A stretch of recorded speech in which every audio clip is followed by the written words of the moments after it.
You know, as we celebrate a lot of anniversaries, and that's kind of funny that 2014, there's a lot of anniversaries going on. You got the 50th anniversary of Hey There, Yogi Bear. You got the 60th anniversary of Godzilla. You get the 30th anniversary of Transformers, Ninja Turtles, and probably a few others I'm not thinking of right now. But there is one anniversary I think we're kind of overlooking. It's the anniversary of the one film that started the one of the most popular movie franchises of all time, inspired one of the most popular animated series based on it in the history of animation, that actually began a legacy of great animated shows that ran up into 2001, 2002, or 2003 or 4. And of course I'm talking about the 1989 Batman film. Because believe it or not, it's been 25 years. It's been 25 years this year since that movie came out. And I'm looking out the window to see if my mom's going to show up or not soon, because that's when I have to stop and start up later or something like that. But yeah, it's going to be 25 years. It's going to be, if not, it has been 25 years. It's been 25 years this year. It has been, whatever, since that movie came out. And it's kind of ironic that I just got it on Blu-ray, knowing that they might think of probably putting out a 25th anniversary set, knowing my luck. Isn't it any wonder that I think perhaps now they're bringing out the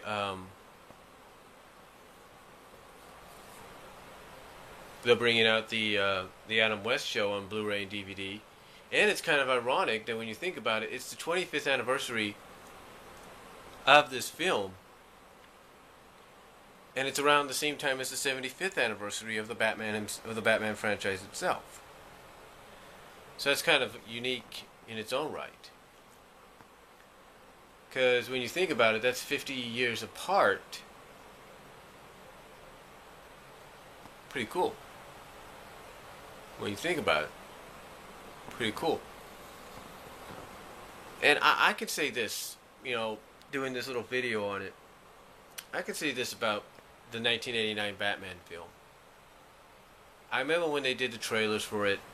I think they even showed trailers a few times when we would go camping with our relatives and other families at Lake Comanche. They would put the trailers up at that little little outdoor movie theater, or outdoor, I guess you could say not drive-in, but sit-in, or whatever you want to call it. They would put some of the trailers there, and I think it was as early as late 1988 that we first got any word or trailer that this movie was coming. And I remember we were all hyped. And I remember, just as kids, I was hyped, kids, myself, my older sisters, we were hyped for it. We were happy for it. We were glad it was coming. My parents also wanted to see it because, of course, they were fans of the people in there. Fans of Michael Keaton, Jack Nicholson, you name it. So, anyway, we were just happy, and we just couldn't wait for it to come out. And I remember when it did, our family, my parents had planned to go take us to see it. Now, this was at a time when I was 10 years old. I think I turned 10 at the time it came out, and my second older sister had turned 12, and our older sister had turned 14. So, yeah, even though my oldest sister was old enough to go see it on her own, you look at us, you kind of think, oh, they got those baby face kind of looks. It's like, they still might think of her as younger. But anyway, I digress. But the point is, our parents took us to go see it as a family. And we all wanted to see it for, various reasons. I wanted to see it for Batman. My sisters wanted to see it for Batman. But I think also my second oldest sister wanted to see it because of the music they were going to use in it. And it was Prince. She was and still is a fan. She was then and still is, in fact, sometimes a fan of Prince. So we went to go see it. And I remember how we saw it. we went to a drive-in. I think this was at a time. Yeah, we were living in Waterford, California, right here in the Central Valley. And I remember we were living in Waterford, and the closest theater or drive-in they had was right down the road in Turlock. So we went to Turlock to a drive-in there to go see it, and we enjoyed it. It was very good. We actually enjoyed it and had fun watching it. It was probably one of the better movies. It's probably one of the few times that we all wanted to see a movie together. You know, last time I remember before that we went to a drive-in was back about 2 years before, and that was because my mom wanted to see La Bamba. So, and that was in Union City. It's a drive-in there. But I remember we went together as a family to go see this. It's like we planned it out. We wanted to see it. I don't know if we saw it opening weekend or we saw it a little afterwards, but we went and saw it. It was. I think it was packed. I'm not really sure, but we went and saw this in Turlock and enjoyed it. And I can remember just looking up, and we would put the speakers on the window, or hook them into the car. We would all listen, and I remember just seeing what we now see all the time. I remember seeing the Warner Brothers symbol, the whole thing just beginning, then the bat symbol coming on. It was really fun. It was really fun to go see that. And I think that might have been the only Batman film we saw as a family. I don't know if we saw Batman Returns or not. I think that might have been the only one we saw as a family, quite honestly. I think it was. I can't really remember. But I know that was the main one we saw. And like I said, we thoroughly enjoyed it. And of course, being kids, we pretty much fell asleep back in the car, in the back of the car on the way home, even though we were in Turlock heading to Waterford. And wow, there's so much about it. I mean, we enjoyed it. We were really. I could tell you this, even though I would watch Rescue Rangers, I would watch Turtles, I would watch reruns of Transformers and stuff like that.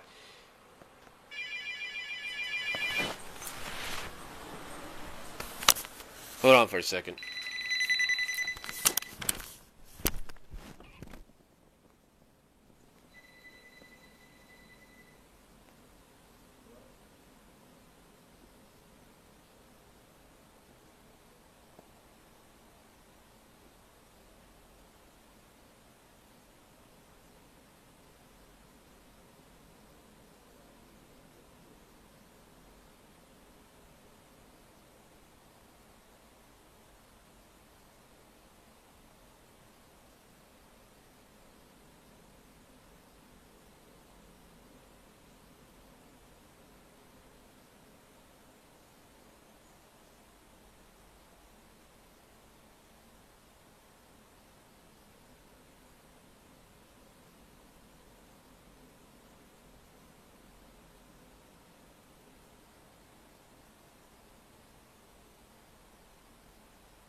I'm sorry about that, folks. Pretty much what I figured was going to happen just happened. My mom just interrupted, so I apologize for that for about a minute or so. So, anyway, getting back to what I was talking about before that interruption. And no, I'm not going to edit or anything. I'm a shooter when it comes to these videos. I just deal with it the way it is. That's until I get a handy cam maybe down the line, and things might change. But anyway, like I said, you know, besides watching Rescue Rangers and Turtles and all that, I was just, I was really, I really enjoyed Batman, and I think I didn't have any Batman thing. I can't remember if I had any Batman stuff. I don't know if any of us did, but we really enjoyed it. We really got into it. And the '60s show was still being reran on syndication, so I would watch that. So I would help kind of pass the time. And I remember watching that as well. So I passed the time. And then the announcement came, and I think we were still living in Waterford, or we were getting ready to move back to the Bay Area. I can't really remember. But I remember word had gotten out that Batman was coming to VHS. And the one thing about my family during Christmas is our grandparents would always get each of the families a movie that they thoroughly enjoyed, that they wanted to have. But, at the time, couldn't really afford. We couldn't really afford certain movies because, like DVDs and more so now like Blu-rays, sometimes the movies would be way expensive. I mean, nowadays a Blu-ray is practically, if it's a newer movie, in the 20s sometimes. Yeah, it'll be on sale for maybe a week or so when it comes out, but it'll still be on sale in the 20s. But so anyway, we wanted to get the movie, but of course, with our parents both working, but not having enough money to, they did have money to splurge every now and then. I mean, I remember one year they got me an A's jacket, which ironically I still have. I still have the A's jacket, believe it or not. And I remember they also got us Fantasia when it came out on VHS for the first time. So I remember they got us they got me that, and they got us that movie. So they would splurge every now and then, but not all the time. So it was kind of ironic that it was around Christmas, and I think this is when they were planning the release on the VHS release. It was around Christmas because the movie had come out, I think, during the summer or something, spring or summer. And like I said, what they would do for a lot of the families is they would give each family a movie that they enjoyed. And I remember that Christmas, I think it may have been them. I don't know. I don't think we bought it on our own. So I think it may have been my grandparents. I remember for Christmas we got the Batman movie. And it was great. And one of the traditions we would do, depending on who got what, we would always play it on Christmas, play the movie the family would get, whatever family it was. We would play it on Christmas in the, at my grandparents. We would watch it. And I still have that movie. We still have that Batman movie, the original VHS. But, so yeah, it was really, to me it was just a really great film as a kid. Yeah, it was dark, it was violent, but it was good. There was really nothing scary about it, at all. Watching it and everything, and then rewatching it on VHS, and of course, later down the line, watching it on DVD and now Blu-ray. So there's nothing really scary about it when I was a kid. But it's hard to believe it's been 25 years. Well, it's going to be 25 years. It's been 25 years since that movie came out. And ironically, the 25th anniversary of the Batman movie is happening at the same time as the 75th anniversary of the Batman franchise. It's unbelievable. And I'm not going to be surprised if Warner Brothers decides to have a re-release on DVD and on Blu-ray, I should say, and have it remastered in 4K like a lot of movies have been getting. Like Glory and the 1998 Godzilla. They've all been getting the 4K treatment. So, I don't know. Maybe it will, maybe it won't. I don't know. But I can say this.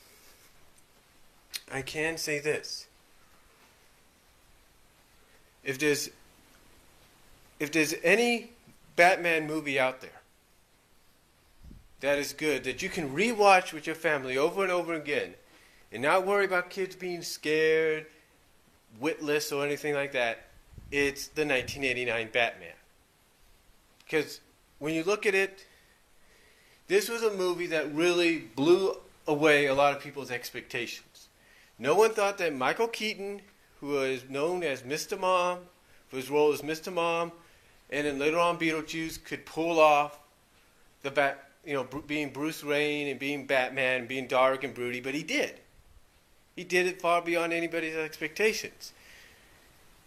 Jack Nicholson being the Joker, I don't think anybody expected Jack Nicholson to do it, and he did, but he did. He pulled it off.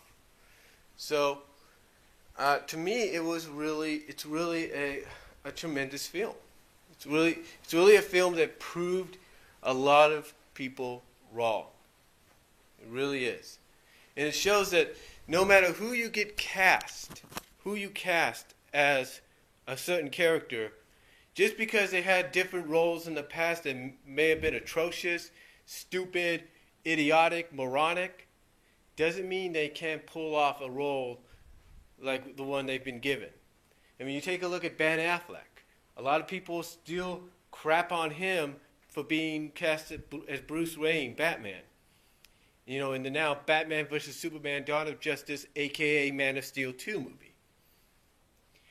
A lot of people are shitting on Gaia Gabetta, whatever her name is, being cast as Diana, Wonder Woman. And yet, all because of the certain roles that they had done in the past. But, just because they had done certain roles doesn't mean you cannot judge them on what they could end up doing for the roles that they have been given. And especially with the fact that the rumors going around that a lot of the actresses and actors are reading up on the history of these characters through comic books.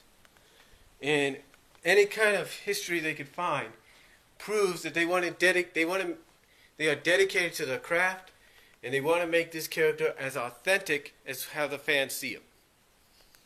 And to me, that's one of the legacies, if not the legacy, that this film left behind. It continues to get felt to this day. It's the fact that just because Michael Keaton had portrayed Mr. Mom before in Beetlejuice, just because he portrayed those characters doesn't mean he couldn't have portrayed a Batman, a brooding Bruce Wayne in Batman, but he did. He pulled it off not once but twice. So to me, I think this movie definitely has earned its place in history. It really has. It has basically solidified and cemented how a superhero movie back then and even nowadays has to be done.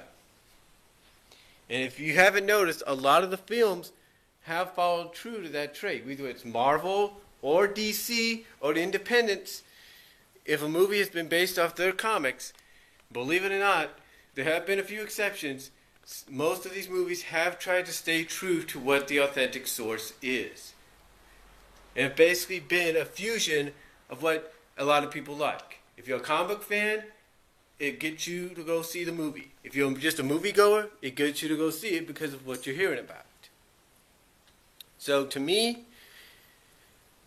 that is the legacy this movie has left behind. It cemented and solidified what a true movie based on a comic book should be like, and it also solidified and proved that you cannot judge a book by its cover. You can't, and that's a fact. So, that's all I'm going to say, folks. Oaks on it. But it is hard to believe that it's been 25 years since the first official Batman film back in 1989. 25th anniversary, folks. Unbelievable. And ironically, it's coinciding with the 75th anniversary. Just, what more can you say about it? Let me know what you guys think, what your memories are on in the 1989 Batman film. And Zara Nizarak, if I was you, You like to do group viewings? Do the group viewing of this. I know you have it on Blu-ray. I have it on Blu-ray. I think it's time you did a group viewing on the original 1989 Batman film. So until then, take care, God bless, comment below, and I am out.